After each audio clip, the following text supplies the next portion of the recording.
Welcome, curious minds, to a journey into the shadows of history and legend. Tonight, we begin to unravel a tale woven into the very fabric of an old farmhouse, a story whispered through generations, and now, perhaps, about to speak to us. This is part one of The Curse of Bathsheba Sherman. It is the dead of winter in 1971. A biting wind rattles the skeletal branches outside a rural farmhouse in Harrisville, Rhode Island. Inside, the silence is so profound, it doesn't just rest, it aches. Here, in the deepest hours of the night, a mother stirs. Carolyn Perron wakes, not to a sound, but to an overwhelming sensation. The house, she feels, is listening. Every creak of the aging timbers, every sigh of the draft beneath the doors, seems to hold a deliberate breath. Floorboards exhale softly under unseen weight, and the old grandfather clock in the hall, a steady keeper of time, chooses this moment to stop, its pendulum frozen in an eerie stillness. A door, previously latched, drifts open a fraction, as if deciding, on its own, to reveal what lies beyond. This isn't just an old house, it's a presence. Just a year earlier, in the bright, hopeful spring of 1970, the Perron family arrived here. Roger and Carolyn, with their 5 daughters, Andrea, Nancy, Christine, Cindy, and April, pulled up to this sprawling, picturesque farm. They were full of the domestic dream, a vision of quiet, country life, a place where their girls could grow up surrounded by nature. Boxes filled with their lives were unloaded, each one a promise of new beginnings. But as the boxes found their places, an unsettling undercurrent began to emerge. Locals spoke in hushed tones, their eyes flicking towards the expansive, ancient land. They whispered about the property, about its history, and about an old name, Bathsheba Sherman.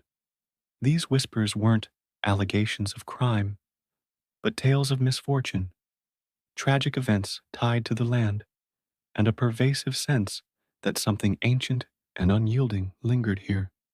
We approach these legends not as fact, but as a human attempt to explain the inexplicable. Our aim is to explore the documented records, the testimonies, and the enduring power of folklore with a grounded, empathetic lens. The history of this land stretches back centuries, long before the Perrons arrived. It was once part of the sprawling Arnold estate, a property witnessing generations of life and sometimes loss.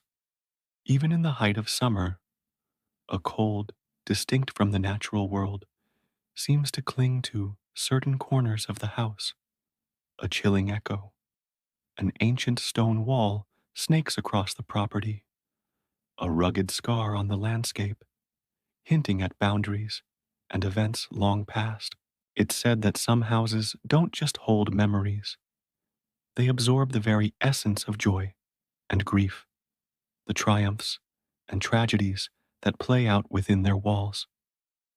They become vessels for the stories people tell about them, and sometimes for the stories they try to forget. The idea of a curse often arises when chaos defies easy explanation, when misfortune clusters in patterns too unsettling to be mere coincidence. It's a framework we humans construct to make sense of the unknown. Tonight, that unease solidifies as Carolyn Perron navigates the quiet dread of her new home. Her hand brushes against a loose panel in an old wall.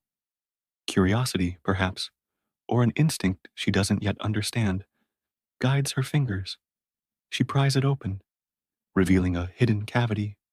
Inside, tucked away, she finds something that shouldn't be there: an antique locket, a faded ribbon, or perhaps a fragile, aged piece of parchment.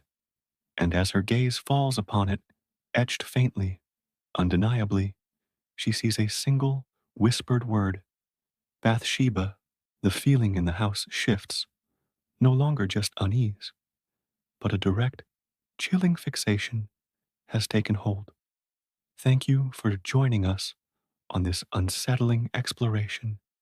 If you find yourself drawn to these mysterious tales, please consider following and subscribing for future installments. Your curiosity fuels our journey into the unknown. Good morning, everyone. We're continuing our exploration into the perplexing experiences of the Perron family at their Rhode Island farmhouse. Last time, we began to witness the subtle shifts within their new home.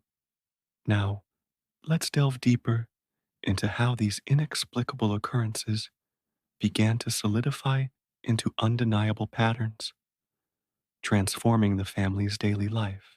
As the nights progressed, the house seemed to develop a peculiar rhythm, almost as if it were responding to their presence. Items like kitchen brooms were found moved from their accustomed spots, not carelessly displaced, but rather deliberately repositioned. Then came the smell, an earthiness that spoke of freshly turned soil, damp and pervasive, yet without any discernible source within the walls. This odor would often appear in the quietest hours, lingering before dissipating as mysteriously as it arrived. Accompanying this was an uncharacteristic chill, not the ordinary draft of an old house, but one that seemed to settle around each child individually, a cold embrace that knew their very names. Andrea Perron, reflecting on these early days in her memoirs, described it as a slow, creeping intrusion, a transition from an imaginative curiosity to a stark, unsettling reality. The domestic tranquility began to fray. Family meals, once a cornerstone of their day, became subject to these strange interruptions. A sudden, piercing cold might halt conversation, or the faint scent of decay would steal their appetites. Sleep, once a refuge, was now mapped by shadows and unexplained sounds, leaving both Roger and Carolyn exhausted and increasingly bewildered. They grappled with what to tell their 5 daughters, struggling to rationalize what they themselves could not comprehend, often denying to themselves the sheer impossibility of what they were witnessing. The disturbances escalated, creating a chain reaction of distressing events among the girls. One morning, Cindy discovered unexplained bruises marring her skin, dark and vivid, with no memory of how they appeared. Meanwhile, Nancy, often alone in her room, reported hearing a distant, melancholic weeping, a sound that seemed to emanate from the very fabric of the house itself. Doors throughout the farmhouse developed a new and unsettling characteristic, refusing to stay open or closed, often clinging shut with an unusual resistance, as if the house itself were holding its breath, observing. Life outside the house began to suffer. Roger A.'s work shifts were occasionally missed due to the sheer exhaustion and anxiety weighing on the family. Bills, once manageable, started to stack up, adding a new layer of stress to their already beleaguered existence. Neighbors, observing the changes in the Perrons, offered a mix of advice, some suggesting prayer, others counseling patients with an old, quirky home. It was during this period that a name began to surface with increasing frequency in their conversations and, from local lore, Bathsheba. Town archivists mention claims of prior tragedies on the property, stories about an individual named Bathsheba Sherman and her alleged involvement in the various misfortunes. These tales, often circulating as town lore, were and remain largely unverified. Yet, for the Perrons, this community legend became an unavoidable lens through which they began to view their experiences. A tragic figure tied to the very land they inhabited provided a potential, if terrifying, explanation. As their skepticism was worn down by relentless exhaustion, a new dynamic emerged at the Perron dinner table. Faith and fear began to share a precarious seat, their once firm rational foundations eroding under the weight of the inexplicable. The realization dawned that they could no longer navigate these occurrences alone. It was a friend, witnessing their growing desperation, who whispered two names into Carolyn's ear: Ed and Lorraine Warren. The decision to seek help, to open their private ordeal to external scrutiny, was a profound turning point. And so, the day arrived. A knock at the door. The air in the old farmhouse seemed to shift, to thicken, as if anticipating a profound change. A line was about to be crossed, and the Perron family was poised on its edge. Thank you for joining us on this journey into the Perron family's extraordinary experiences. If you find these explorations intriguing, please consider subscribing and following for more detailed accounts. And so, as that old, creaking door swung open, the air itself seemed to thicken, carrying the dust of decades and the echo of untold stories. Ed and Lorraine Warren stepped across the threshold, not with bravado, but with a quiet reverence, their senses immediately attuned to the subtle shifts in the atmosphere. Lorraine, ever the empath, felt the chill seep into her bones, not just from the New England winter, but from pockets of profound sorrow clinging to the very walls. Her gaze lingered on corners, on shadows that seemed to deepen beyond what light allowed, feeling for the sorrow, the lingering presence that haunted this home. Meanwhile, Ed, ever methodical, began his meticulous cataloging. He listened for faint whispers that no one else seemed to discern, for the barely perceptible shifting of weight in an empty room, for the almost silent creaks that weren't just the house settling, but something more. They moved through the silent rooms, their footsteps hushed, almost apologetic, as if not to disturb the profound stillness. This wasn't just a house, it was a layered narrative waiting to be unraveled. And as they navigated the spectral landscape of the present, we turn our own gaze backward, sifting through brittle documents, much like turning the fragile pages of a forgotten ledger. Here, etched in faded ink, we find traces of Bathsheba Thayer Sherman. Born in 1812, she lived a life that, on paper, appears unremarkable for her time. She married Judson Sherman in 1844. Census records place her in Burrillville, Rhode Island, living with her family. Eventually, her final resting place was in the historic cemetery of Harrisville, a quiet, solemn ground where the past sleeps beneath weathered stones. What we do not find in these contemporary records are any court convictions, no formal accusations of witchcraft, no documentation of the more lurid tales that would later cling to her name. The most sensational claims of harm to a child, of dark pacts, these are not facts of her documented life, but rather the grim embroidery of legend, woven much later. It's a somber thought, how a woman's name, once simply hers, can become a vessel for fear, especially within a small, grieving community, struggling to make sense of inexplicable tragedy. How a label, once affixed, can echo across generations, reshaping a person's legacy into something monstrous. We look at the graveyard not as a collection of names, but as a silent assembly of lives lived, each with their own complex story, far richer and often more mundane than the legends that sometimes overtake them. Back in the house, the living family, weary and unsettled, sat across from the Warrens.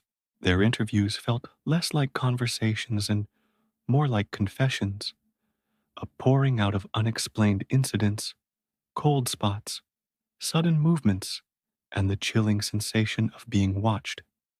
There was a palpable desperation for understanding, for peace, and from these deeply personal accounts, a plan began to take shape. Not an exorcism, the Warrens clarified, always precise in their terminology. Not yet, but a séance, a controlled, measured attempt to communicate, to understand what claims the house is making, to perhaps even give voice to what lingers. The air grew heavy with anticipation. Chairs were carefully drawn into a circle in the center of the living room, their wooden legs scraping softly against the old floorboards. Hands reached out, hesitant but determined, poised to meet across the circle, to bridge the gap between worlds. The only lamp in the room, casting its solitary glow, flickered once, twice, as if in warning, as if the very atmosphere held its breath, suspended on the precipice of what was to come. Thank you for joining us on this journey into the unknown. If you're drawn to these tales of mystery and the human spirit's encounter with the unexplained, please do subscribe and like this video. It helps us continue to share these stories with you. All right, everyone. Welcome back. No time for pleasantries today. We're diving straight into the heart of it, right where we left off. The air in the Perron farmhouse kitchen is thick, not just with anticipation, but with something colder, heavier than a New England winter. The candles flicker, casting dancing shadows that stretch and warp everything familiar. Carolyn Perron sits, her eyes wide, locked on a point beyond our perception. The Warrens, Ed and Lorraine, are there, their faces a study in methodical calm, but even their practiced composure seems stretched thin, like an old photograph ready to tear. The daughters, huddled together, their small fingers laced so tightly their knuckles are white against their flushed skin, can only watch. They swear later the room temperature plummeted, like a vein emptied of blood, a chill that seeped into their bones, colder than any draft. Their mother begins to speak, but it isn't her voice anymore. Not quite. It's rougher, deeper, an echo of something ancient and malevolent. The words themselves are edged with a foreign cadence, a cruel twist to familiar sounds. It's an auditory illusion, perhaps, a trick of fear and suggestion, but to those present, it's undeniably real. They describe it as a thickening, a physical presence in the sound waves themselves. A chair leg near Andrea, one of the girls, begins to tremble. Just a slight, almost imperceptible vibration at first, then growing, insistent. Her breath catches in her throat. Christine buries her face against Nancy's shoulder. Ed Warren, ever the pragmatist, scans the room, his eyes sharp, searching for a rational explanation, a hidden wire, a trick of light. Lorraine, however, sits perfectly still, her gaze distant, fixed on something others cannot see, her lips moving in silent prayer. Carolyn's face, illuminated by the flickering candlelight, begins to change, morphing under a light that isn't light at all. Her features seem to sharpen, her expression contorting into something alien, a mask of pure agony and rage. The daughters recall the horror, the utter disbelief as they watch their mother's familiar face become a canvas for something monstrous. It wasn't just a facial tic, they insisted. It was a fundamental shift, a brief, terrifying glimpse of another being peering out from behind their mother's eyes.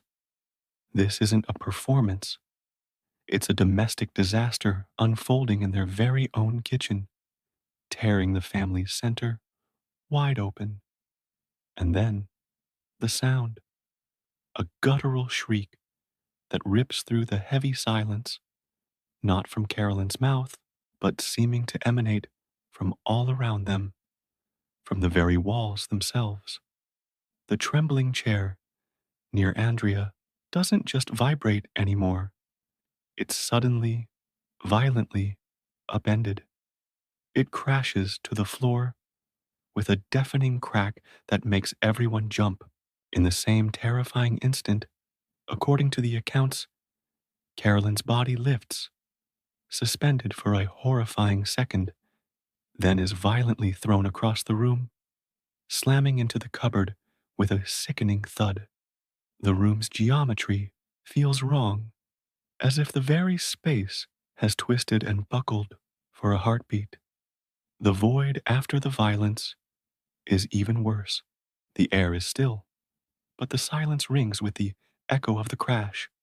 The memory of that shriek, dishes in the cupboard tremble, a faint, lingering vibration. A child's sob, tiny and broken, snags on the air. Roger Perron, the father, who had been watching with a mix of fear and desperate hope, his face etched with disbelief, feels a new resolve hardening inside him. His decision coalesces into something flinty and final. This ends now. All of it. The interventions, the experiments, the attempts to understand. They would close the door on all of it. They would try to outlast this house on their own terms. This wasn't a fight they could win with séances or holy water. This was a siege, and they would endure. Thank you for joining me on this chilling journey. If you found this as unsettling as I did, please give this video a like, and don't forget to subscribe for more deep dives into the unexplained. Your support means the world. Welcome back, seekers of the unexplained. Today, in our final chapter on Bathsheba Sherman and the Perron family, we step not into a recap, but into the quiet aftermath where the dust of fear and uncertainty never truly settled. Imagine the parents, still within those walls, years after the initial terror. They stayed, not because the fear lessened, but because the grip of circumstance, financial impossibility, a stubborn pride, held them fast. The house became a crucible for them. The children grew, their childhoods a mosaic punctuated by inexplicable events, their laughter sometimes hollow against the pervasive chill.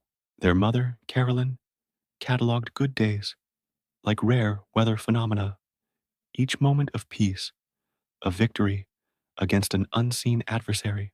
Roger, the father, measured the cost of protection in sleepless nights, and the lines etched deep into his face, a silent guardian against an enemy he couldn't fight with fists or logic. It was a long, slow drain, living in a house that always seemed to be watching. But eventually, the inevitable move came.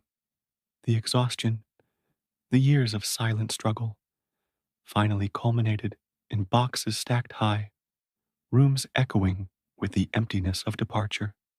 As they left, one can almost imagine the house exhaling, a slow, deep breath, releasing them the way it had once seemed to draw them in. The physical distance might have been measured in miles, but the emotional imprint was carved deep, a part of their very being. Yet, the story didn't end there. Its tendrils reached out, shaping the world far beyond those quiet New England fields. Andrea Perron, with remarkable courage, poured their pain onto paper, her volumes becoming a testament to their harrowing experience. The Warrens, those famed demonologists, saw their case files swell adding another layer to their controversial legacy. And then Hollywood stepped in, transforming deeply personal dread into a cinematic spectacle. The Conjuring renamed their family's torment, distilling it into jump scares and chilling visuals, allowing millions to adopt their story, to feel a flicker of their fear from the safety of a darkened theater. Meanwhile, a different kind of reckoning began. Local historians, armed with archives and a critical eye, started pushing back. Bathsheba's life, once a footnote, was re examined. Sensational claims about her alleged malevolence were questioned, her gravestone becoming a silent proxy battlefield between lore and verifiable history. Was she truly a malevolent entity, or merely a woman whose memory became entangled in a tragedy not her own? The moral line here is perhaps the clearest. This was a disaster of belief and experience, one that undeniably hurt a family. But in the retelling, in the dramatic embellishment, there was also the risk of condemning the memory of someone history itself could not indict. We must hold both truths with care. The very real suffering of the Perrons and the potential injustice inflicted upon Bathsheba's posthumous reputation. And so, we leave the land itself, the ancient stone walls, silent witnesses to generations, the shade of the old maple trees, casting long shadows over changing seasons, and the kitchen, perhaps, where after the Perrons left, laughter eventually returned, a different family's joy echoing where fear once reigned. It leaves us with a resonant question, doesn't it? Do we haunt places with our stories, infusing them with our fears and interpretations? Or do these places, with their own deep histories, truly haunt us with theirs? Thank you for joining us on this exploration. If these stories of fact and fear, where history and the unexplained wrestle in the dark, captivate you, then please consider subscribing.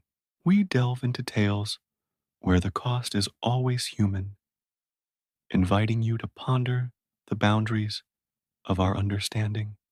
Hit that subscribe button and stay tuned for more true horror stories that shook families, towns, and history itself.